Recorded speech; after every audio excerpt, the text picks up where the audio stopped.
करना करने का मौका मिल गया है। पाकिस्तान की एक कट्टर राजनीतिक पार्टी तहरीक-ए-लब्बैक ने तो भारत को खुलेआम धमकियां देना भी शुरू कर दी है।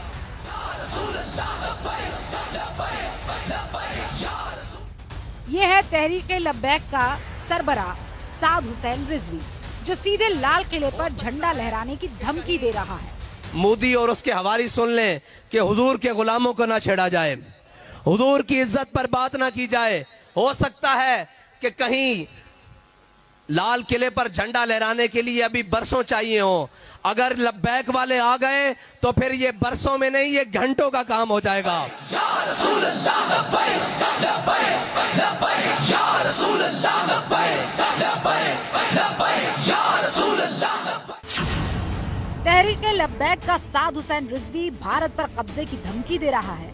असल में जब से पाकिस्तान वजूद में आया है, उसके रहनुमाओं का भारत पर राज करने का बड़ा पुराना ख्वाब रहा है। इसीलिए साद हुसैन लाल किले पर अपना झंडा फहराने की धमकी दे रहा है। लेकिन वो यही नहीं रुका, इसके बाद उसने पूरी दुनिया को धमकी दे दी। हम दुनिया की अक़वाम आलम को कहते हैं कि अगर दुनिया का अमन कायम रखना चाहते हो तो उसका एक ही तरीका है कि हमारे आका और मौला सल्लल्लाहु अलैहि वसल्लम की इज्जत करना सीखो।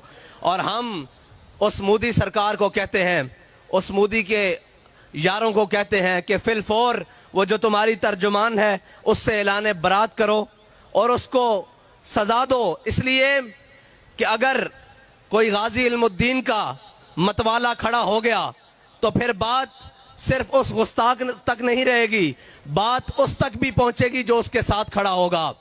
ये याद रखना, बाबा जी हमें सबक देकर गए हैं कि हमने गाजी इल्मुद्दीन को दफनाया है, उस खंजर को बाहर रखा हुआ है।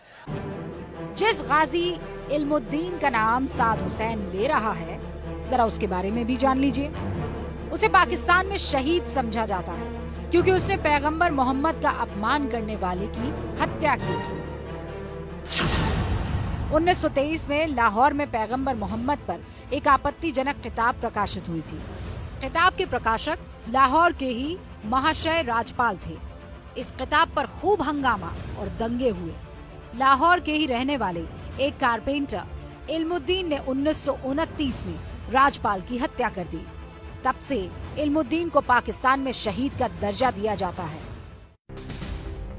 अंग्रेजी में ब्लास्फेमी और हिंदी में ईश निंदा यानी ईश्वर की निंदा, ये पाकिस्तान में अपराध है। पाकिस्तान में अल्पसंख्यकों पर जुल्म ढाने के लिए इसी ईश निंदा कानून का सहारा लिया जाता है। इसमें मौत की सजा का प्रावधान है। पाकिस्तान में ऐसे सैकड़ों केसेस हैं।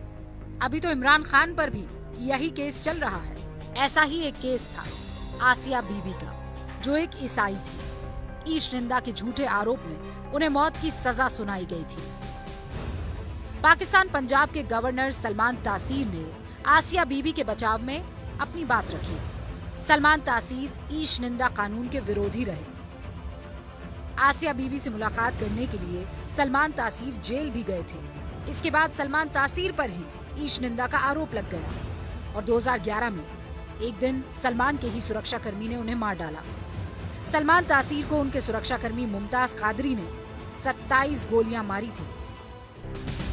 और यही मुमताज कादरी भी पाकिस्तान के कट्टरपंथियों का हीरो है और भारत को धमकाने के लिए लब्बैक वाले मुमताज कादरी के नाम का इस्तेमाल कर रहा है। उस खंजर की निस्बत से मुमताज कादरी कोहसार मार्केट में 27 गोलियां लेकर पहुंचा था। वो बंदूक भी बाहर पड़ी है। और ये याद रखना कि अगर गौरी, शाहीन, हतफ हमने अपने हुजूर की इज्जत के लिए इस्तेमाल ना किए तो हमारा कोई फायदा नहीं। हमने ये सारा कुछ लिखा ही अपने आका और मौला की इज्जत के लिए हुआ है। अगरचे हमारे कुछ जिम्मेदारान, अगरचे हमारे ऊपर बैठे हुए कुछ नाहल और नाहंजार, उनको मालूम नहीं है कि ये सब कुछ है ही हुजूर के लिए। हमने जाने भी हुजूर के लिए रखी हुई हैं। ईश निंदा पर पाकिस्तान की पब्लिक भी कानून हाथ में ले लेती है। ये पिछले साल दिसंबर की तस्वीरें हैं जब पाकिस्तान में एक फैक्ट्री के मैनेजर को भीड़ ने जिंदा जला दिया। पाकिस्तान के सियालकोट में ये घटना घटी थी। भीड़ ने पहले तो हाथ पैर तोड़े और फिर जिंदा जला दिया।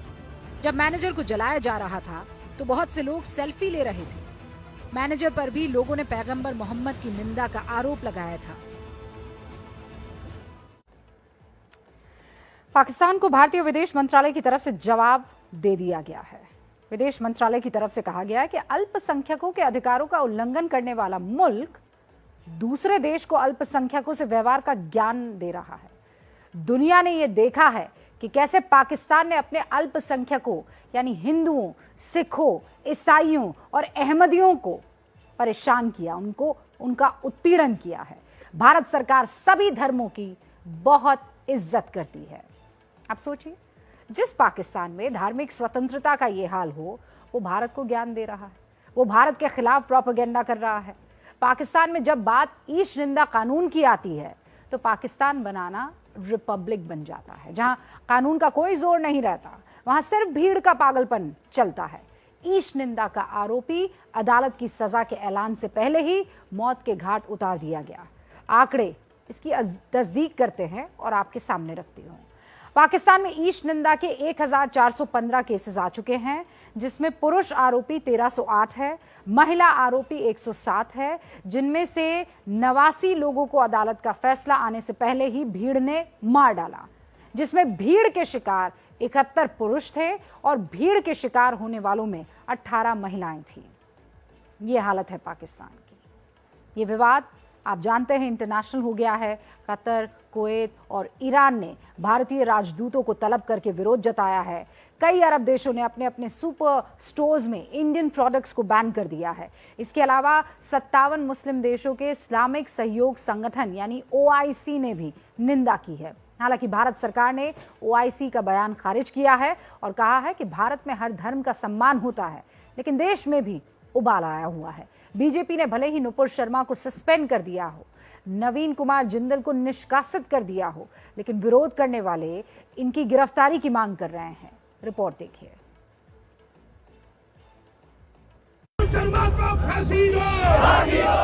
कार्रवाई होने के बाद भी मामला शांत नहीं हुआ है। ये मुंबई के भिंडी बाजार की तस्वीरें हैं, जहां नुपुर शर्मा के खिलाफ प्रदर्शन हो रहा है। अब मांग की जा रही है कि सिर्फ निलंबन ही काफी नहीं है, गिरफ्तारी होनी चाहिए।